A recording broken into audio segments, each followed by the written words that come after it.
House of the Dragon Season 2 has just ended, but the tension in Westeros has never been higher. The finale tied up many of the season's plot lines, with events such as the reunion of Daemon and Rhaenyra, Helena's prediction of Aemon's death, Rhaena's resolve to tame a dragon, and Aegon fleeing from King's Landing. While the conflict between teams Black and Green is inevitable in Season 3, the question is, does House of the Dragon Season 2 live up to its initial season's legacy? Hi, and welcome to Television Tuesday, the show where we watch TV and tell you all about it. I'm your host, Dalton Sherrill, and today I'm joined by Kael, and today we're talking House of the Dragon Season 2. We're going to go ahead and start out with some of that spoiler-free talk. So what did you think about the season, just initial reaction? I really enjoyed it as I was watching it. I thought it was really exciting. There's lots of plotting and dialogue scenes going on and just lots of build up to the conclusion of the season, and really where I think Season 3 is going. Maybe it lacks some of the action that I initially thought that it should have before going into watching it. Yeah, speaking of that action, I thought that's where we were going for Season 2.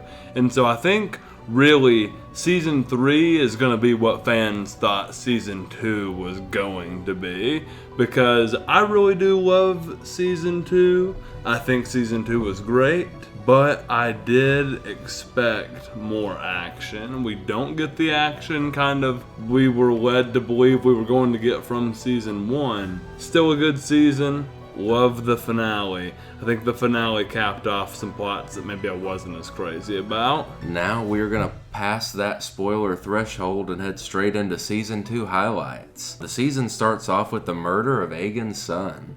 I don't remember what the name of this particular Targaryen child was, but he gets beheaded in this episode. One of Daemon's wild hairs of him trying to make things right for them. Crazy. A son for a son in his eyes. You have the relationship going on between Alicent and Criston Cole, and you see that this is happening in that pivotal moment. And it's just kind of interesting to see how that plays out throughout the show. And he doesn't support, her not getting any power in the small council. That was a fun little plot line. Bad omen. We also have Sir Eric versus his twin. This was a plot that the Hand, Criston Cole, and Aegon, had cooked up to take out Rhaenyra. Kind of stupid, really just ends up sad. And, we also have Daemon spending most of the season in Harrenhal. I know you have some thoughts about this. Yeah, man, I think we were all just ready for him to leave and join Rhaenyra's side. It was just, I kept seeing memes of someone send this man back home to his wife. I think Harrenhal scared him away from being king, and that's a good thing. But I like that he kind of comes to his senses. We needed an arc like that. There were all sorts of jokes, Daemon and Luigi's mansion. But you do have some cool scenes. I'll justify it a little bit just because I think it kind of predicts what's going to be coming in the show. And you have the scene where, he's having sex with his mom, and he ultimately decides that he wants to support Rhaenyra here. So that's the significance. Finds out he doesn't want to be king. Right. And then we get probably to one of the most exciting bits of the season, the Battle of Rook's Rest, Episode 4, and the death of Rhaenys. Very emotionally impactful episode, but also just action-packed since we're getting to see dragons fight. What happens to Aegon in the episode? Betrayed by his own brother, but I knew that it was going to bite him whenever he embarrasses him in the brothel earlier in the season. Yeah, the Battle of Rook's Rest is one of my favorite battles in this show or Game of Thrones. Absolutely. We also have the taming of Sea Smoke and Vermithor, and it's we already knew that this is probably going to be pretty dangerous, some bad stuff was going to happen, but it was cool to see them both get new riders. The bastard riders. Queen of Fishes, everybody's starving in King's Landing. There's been a blockade, by Rhaenyra and the sea snake. So, yeah, the people were starving, and then they're pretty much cornering Alicent and Helena as they're leaving the sept. And, the fish gets thrown on. A really cool scene because they barely get away. But this opens up a pathway for Rhaenyra to feed the people of King's Landing and paint her name in a good light, which was really cool. Really interesting. And we have the removal of Otto's hand, and I think it's hilarious that this has been done twice in the show now. And the installment of Criston Cole, very interesting choice. Right. We also get to Prince Regent Aemond. this was something that, we've discussed this scene. He just kind of moves to the other side of the small council table after they agree that it should be him, and he just assumes power. Scary. Him and Vega are powerful. And then we also have Aemon being intimidated by Rhaenyra and the other dragon riders. He's just going to roll up and try and bring a swift end to this war before it gets too crazy, and he ultimately ends up chickening out. Right, some great highlights amongst this season that was slower, yet has all these highlights in it. So, you can't knock it too much. We're gonna move into the finale here, the finale highlights. We get to see Aegon's dream. That's like my maybe top highlight. Daemon sees it in Harrenhal. Also wraps into this moment where he's able to connect and kind of talk to Helaena. So we'll kind of see if we get any more of that next season. He said winter's coming, and you see the White Walkers. Right, which is really cool.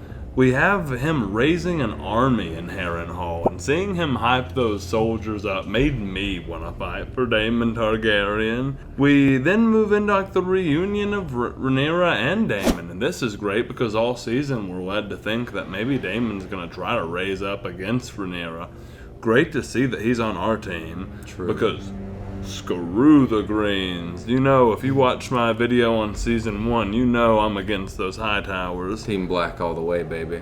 We have Tywin mud wrestling, gearing up for war. This was interesting. Yeah, we see him go raise an army in Essos, and this is kind of paired with Daemon raising one in Harrenhal. These people are about to go to war. We see Kristen Cole and Alicent's brother raising up an army in the Riverlands. So and being confronted about their little affair that they have going on. Right. So we'll see they seem to end up being cool about that. Yeah. But we have Helena's prediction and her telling Aemon he's gonna die and that, she doesn't want to ride Dreamfire into battle. That was really cool. Her talking to Daemon as he has his last vision at Harrenhal, which is interesting. He has a part to play in all this. A part to play. We have Alicent taking her kids, leaving King's Landing, and going and trying to conspire with Rhaenyra, trying to give Rhaenyra the throne peacefully. And Rhaenyra ultimately deems that, hey, it's too late for this. A son for a son. A son for a son. That was absolutely crazy. You see Aegon leaving King's Landing, and this is kind of part of that plot, but crazy that the king just leaves. He had to, but wow. And then, in this little outro montage, we see...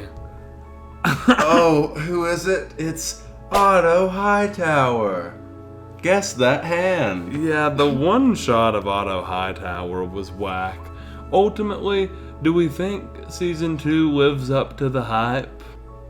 Maybe not the hype, but it was an enjoyable season of the show nonetheless. I think it well continues the story from Season 1, and it's going to meet expectations for viewers trying to watch the progression of the story. Absolutely. We can't get everything all at once, otherwise we're going to have the same issues at the end of Game of Thrones had, where we're just getting thrown everything, there's no pacing, and we're just getting all the spoils of the war at once, and that's not how good television works, Right, I agree.